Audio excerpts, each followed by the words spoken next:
Sir, mister Taradas വീട്ടിലെത്തിയിട്ടുണ്ട്. ചെല്ലാൻ പറഞ്ഞു.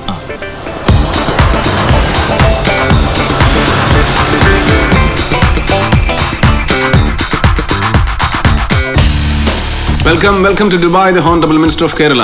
Please sit down. ഫ്ലൈറ്റ് സമയത്തിനെത്തി, എയർപോർട്ടിൽ വണ്ടി വന്നു, hotel room fine, everything went well. അതെല്ലാം ഒന്നാം ക്ലാസ്സായി. എങ്ങനെയെങ്കിലും നമ്മളെ കാര്യം ശരിയായി കിട്ടിയാൽ മതിയായിരുന്നു. അതൊക്കെ എന്നാ ശരിയായി? ഞാൻ ഫാക്സ് അയച്ചിരുന്നല്ലോ. അതല്ലേ ഞാൻ വന്നത്, ഓർഡർ ഒന്ന് കൈ കിട്ടാൻ. അതിന് മിനിസ്റ്റർ നേരിട്ട് ഇങ്ങോട്ട് വരേണ്ട കാര്യമില്ലായിരുന്നു, ഞാൻ അങ്ങോട്ട് കൊണ്ടുത്തരുമായിരുന്നല്ലോ. ഇതിന്റെ ഒരു മനസമാധാനത്തിന്. സാധാരണ വളരെ റെപ്യൂട്ടഡ് ആയിട്ടുള്ള ഇന്റർനാഷണൽ കമ്പനികൾക്ക് മാത്രമേ ഇത് കൊടുക്കാറുള്ളൂ. പക്ഷേ ഇത് ഷെയ്ഖുമായി വളരെ അടുത്ത ബന്ധമുള്ള എൻ്റെ ഫ്രണ്ട് വഴി അയച്ചെടുത്തതാണ്. കഴിഞ്ഞ തവണ ദുബായിൽ വന്നപ്പോൾ ഞാൻ ഒരാളെ പരിചയപ്പെടുത്തിയിരുന്നില്ല, mister Ashraf bin Suhail Sultan. Hyatt റീജൻസിയിലെ ഒരു പാർട്ടി എന്നല്ലേ? You are right. വഅലൈക്കും സലാം. അംറുല്ലദീ ഖുൽതു അന. നഅം. ട്രാൻസ്ഷിപ്മെന്റ് കോൺട്രാക്ട് മാൻ ജബൽ അലി. ജാലി സമാമി വസീർ. ഓ ശുക്രൻ ജസീറ. അടുത്ത വ്യാഴാഴ്ചയ്ക്ക് മുമ്പ് ജബൽ അലി പോയി പേപ്പേഴ്സ് ഒപ്പിട്ടാൽ ഓർഡേഴ്സ് കയ്യിൽ തരും. ഇയാളുടെ ടെൻഷനെല്ലാം തീർന്നല്ലോ. ഇനി പറയൂ, എന്തൊക്കെയാണ് നാട്ടിൽ നടക്കുന്നത്? ഭരണപക്ഷവും പ്രതിപക്ഷവും തമ്മിൽ തല്ലുന്നത് സാധാരണമാണ്. പക്ഷേ അവിടെ ഇപ്പോ ഒരേ പാർട്ടിക്കാർ തമ്മിലാണല്ലോ വഴക്ക്. ഇതെന്ത് രാഷ്ട്രീയാണോ? നമ്മുടെ പാർട്ടിന്റെ അകത്ത് അടിന്റെ കാരണം ദാസ് തന്നെ. ഞാനും വാഹിദിനെ രാജ്യസഭ ആക്കണമെന്ന് ദാസ് തന്നെയല്ലേ നിർബന്ധിച്ചത്? വാഹിദിന് എന്താ കുഴപ്പം? പാർട്ടി പണത്തിന്റെ പിന്നാലെ പോണ്, വാഹിദിന് രാഷ്ട്രീയ പാരമ്പര്യമില്ല എന്നൊക്കെയാണ് ആരോപണം. നിങ്ങളുടെ പാർട്ടിയിൽ എത്ര പേർക്ക് രാഷ്ട്രീയ പാരമ്പര്യമുണ്ട്? പിന്നെ മുദ്രാവാക്യം വിളിച്ച് ഘോഷയാത്ര നയിക്കുന്നവനും പോസ്റ്റർ ഒട്ടിക്കുന്നവനും മാത്രമല്ല രാഷ്ട്രീയ പാരമ്പര്യം. അതിൽ കൂടുതൽ സേവനം വാഹിദിൽ നിന്ന് നിങ്ങൾക്ക് കിട്ടിയിട്ടുണ്ട്. ലക്ഷങ്ങളല്ല, കോടികൾ തന്നെ അയാൾ തന്നിട്ടുണ്ടല്ലോ. ആ പണം അയാൾ കഷ്ടപ്പെട്ടുണ്ടാക്കിയതാ, എന്നെ പോലെ കള്ളക്കടത്ത് നടത്തി ഉണ്ടാക്കിയതല്ല. പിന്നെ മലയാളം കൂട്ടി വായിക്കാൻ അറിയാത്ത മന്ദബുദ്ധികളെ, ഐ മീൻ ഇല്ലിറ്ററേറ്റ് ഇഡിയറ്റ്സിനെ MP ആക്കി ഡൽഹിക്ക് അയച്ചിട്ട് എന്ത് കാര്യം? അവിടെ പറയുന്ന പോലെ ഇയാൾക്ക് മനസ്സിലാവും, തിരിച്ചങ്ങോട്ട് വല്ലതും പറയാൻ പറ്റുമോ? വാഹിദ് ഇസ് എഡ്യൂക്കേറ്റഡ്. നിങ്ങളുടെ പാർട്ടിക്ക് അയാൾ ഒരു അസറ്റായിരിക്കും. ഇതൊക്കെ അണികൾക്ക് മനസ്സിലാവണ്ടേ? അതിരിക്കട്ടെ, ഇന്റർനെറ്റ് സിറ്റിയുടെ കാര്യം എന്തായി? സ്വകാര്യ ഭൂ ഉടമകളിൽ നിന്നും എതിർപ്പുകൾ ഉണ്ടാവും. ചിലപ്പോ കമ്പൽസറി അക്യൂസേഷൻ വേണ്ടി വരും. അതൊന്നും എനിക്കറിയണ്ട. എന്റെ ഒരുപാട് പണം അതിൽ മുടങ്ങി കിടപ്പുണ്ട്. പെട്ടെന്ന് തുടങ്ങാനുള്ള ശ്രമങ്ങൾ നടക്കുന്നുണ്ട്. ശ്രമങ്ങളെല്ലാം കുറച്ചുകൂടെ ഊർജിതമായിക്കോട്ടെ. താമസിച്ചാൽ ഫലം കുറയും. അടുത്ത തെരഞ്ഞെടുപ്പിങ് അടുത്ത് വരികയല്ലേ, അതിനു മുമ്പ് വേണം. ഇടയ്ക്കൊരു കാര്യം ഇപ്പോഴും ഓർത്തത്, മുസ്തഫയുടെ ഒരു സഹായം എനിക്ക് ആവശ്യമുണ്ട്. എന്താ വേണ്ടിയേ പറയൂ. 1 സെക്കൻഡ്.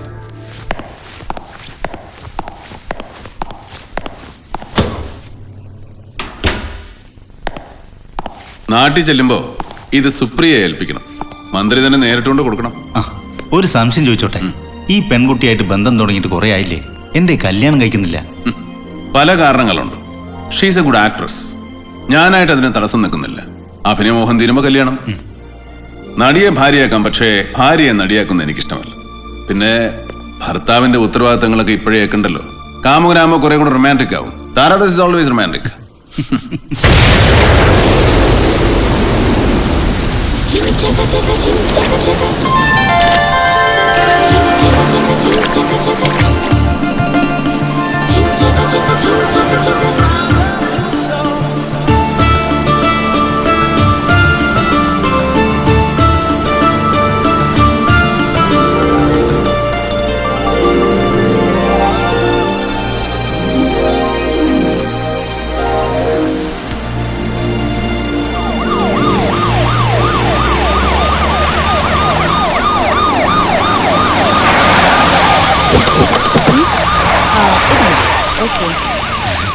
നമസ്കാരം. മന്ത്രിക്ക് തനിച്ചു വരാൻ ഒരു പേടി. പെൺവാണിപ്പം തൊട്ട് ഒരുപാട് സ്കാൻഡൽസ് ഉണ്ടല്ലോ. വന്നതാ, എന്നെ കാണാൻ വന്നതല്ലേ? കഴിഞ്ഞ ആഴ്ച നിങ്ങളെ മൂപ്പരെ കൂടെയിരുന്നു ദുബായില്. പോരുമ്പോ ഇവിടെ തരാനൊരു സമ്മാനം ഏൽപ്പിച്ചിട്ടുണ്ട്. മന്ത്രി തന്നെ നേരിട്ട് വന്ന് സുപ്രിയ ഏൽപ്പിക്കണമെന്നാ പുള്ളിക്കാരൻ പറഞ്ഞത്, അല്ലേ സർ? അതെ, അതായി തിരക്കിനിടയിൽ നമ്മൾ തന്നെ വന്നത്. Thank you so much. താരത്തിന് താരാദാസിന്റെ സമ്മാനം.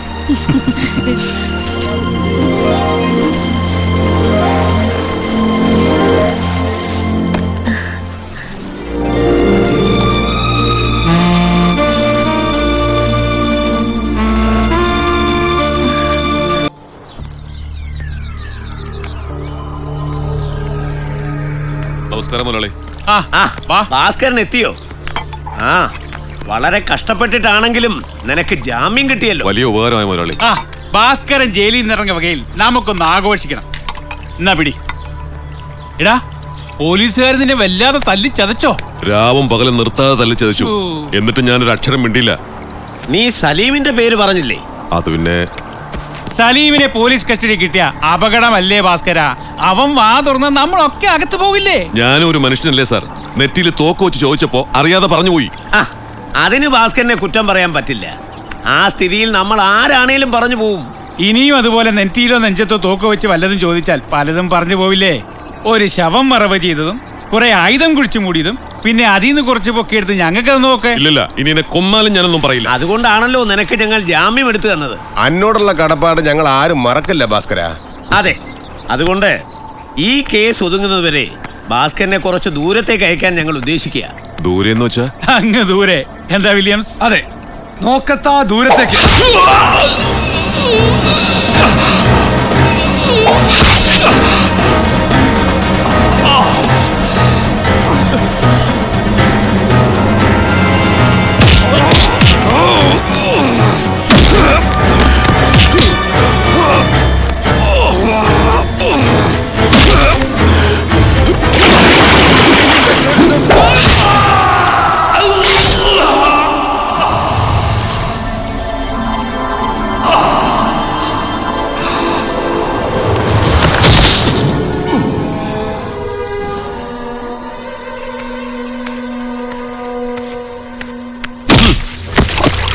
ഭാസ്കരന് ഒരുപാട് ശത്രുക്കൾ ഉണ്ടായിരുന്നു.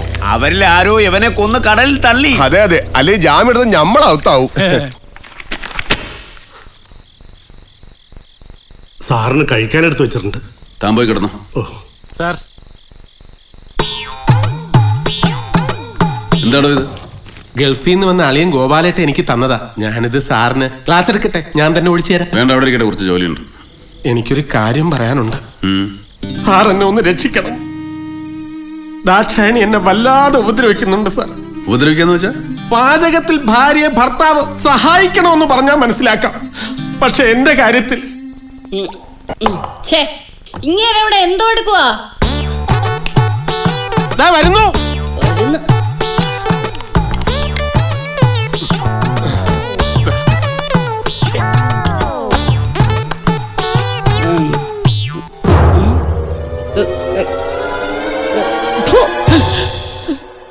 എന്തോന്നാടോ ഈ ഉണ്ടാക്കി വെച്ചിരിക്കുന്നേ? മനുഷ്യന്റെ വായി വെക്കാൻ കൊള്ളാത്ത ഓരോ സാധനം. ഉണ്ടാക്കി കൊടുത്താലും പോരാ സാർ, ആട്ടും തുപ്പും. അതൊന്നും സാരമില്ല സുധാര. എനിക്ക് സഹിക്കാൻ കഴിയാത്ത ഇതൊന്നും അല്ല സാർ. ഈയിടെയായിട്ട് അവള് നോക്കി നിൽക്കാതെ ഒരു ബോട്ടിൽ ഐസ് വാട്ടർ ഒരു ഗ്ലാസും ഇങ്ങ് എടുത്തു. വേഗം. അതെ, കുറച്ച് അച്ചാറും വേണം. ചെല്ല്.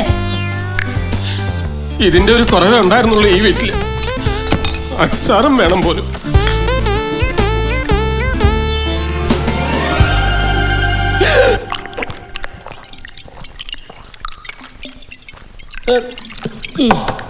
വെള്ളം പോലും ചേർക്കാതെ ഒരു പൈന്റ് മുഴുവൻ അവള് വിഴുങ്ങി സാർ.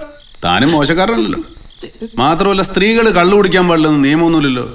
എന്റെ നോട്ടത്തിൽ ദാക്ഷായണി തെറ്റൊന്നും ചെയ്തിട്ടില്ല. അല്ലെങ്കിൽ സാർ അവളുടെ ഭാഗം പറയൂ, തർക്കിക്കാൻ ഞാനില്ല. സാർ എന്നെ ഒന്ന് സഹായിക്കണം. എന്താ? എനിക്കൊരു ട്രാൻസ്ഫർ. ഓഹോ, അപ്പൊ അതിനുള്ള കൈക്കൂലിയായിട്ടാണ് ഇത് കൊണ്ടുവന്നിരിക്കുന്നത് അല്ലേ സാർ? ഇത്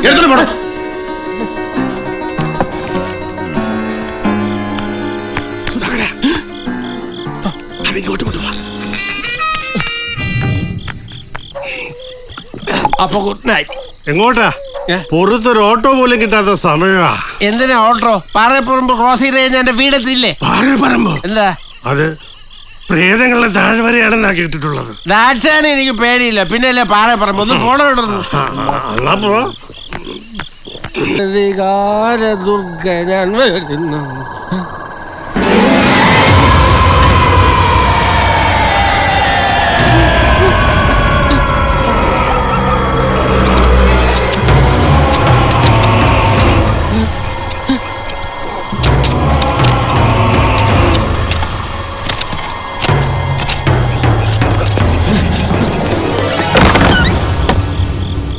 എന്താണോ സാർ? പാറപ്പറമ്പിൽ ആരോഗ്യം കുഴിക്കുന്നുണ്ട് സാർ. കള്ളു കുടിച്ചോണ്ട് തോന്നിയായിരിക്കും. അല്ല സാർ, സത്യമായിട്ട് ഞങ്ങൾ